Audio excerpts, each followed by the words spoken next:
the thing is, there's so much to say, sort of what do you say? I mean, if you're passionate about something, you are interested sort of intrinsically in the subject matter. It makes it easy to find things to study. The question then is, okay, of all these things, what little part of it will I focus on for this particular writing project? So it's a good thing and a bad thing. I mean, it's good because it's fun to write if you're passionate about what you're researching and writing about, but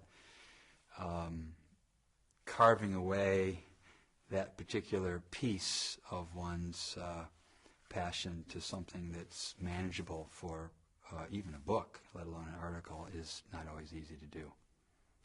If I've been away for a while, and may have been reading a lot of academic stuff in philosophy, theology, ethics, which tends to be riddled with jargon and passive voice constructions. I mean, just in terms of the writing style piece, I'll go back and read, even 10 or 15 minutes, I'll read people whose writing, simply their writing I admire.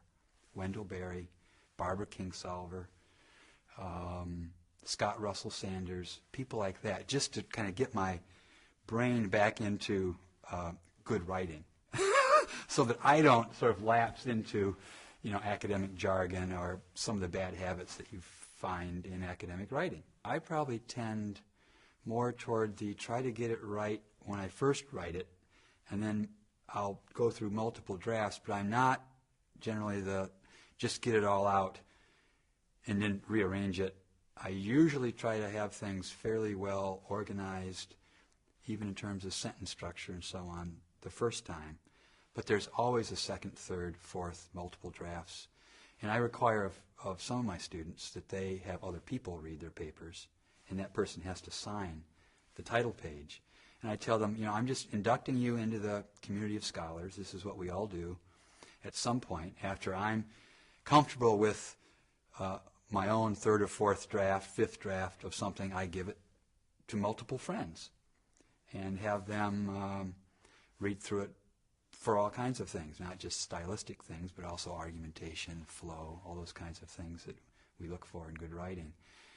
And in any book, you typically you see all these people listed, people who've read a chapter or a part of the book ahead of time, and that's just part of the national writing process. I mean, we all have blind spots. We have fits of dyslexia where, word looks good to me, but you need someone else's eye to catch those things. I know you care about the mechanics of writing, and this is a very strange question. I haven't asked it to anyone else before. Do you have a favorite word that you'd like to use? A favorite word? Yeah, I probably do. I have favorite constructions. I mean, this was a real run-in with an editor for my most recent book. I won't name particulars here. But he went through and changed a whole bunch of things, and I went back and changed them all, almost all of them back to the way he is fond of semicolons. I like periods, more full stop, shorter sentences, where I probably use, partly because of my philosophy background, I probably overuse words like therefore, hence, thus, those kinds of conclusion words more than I should. The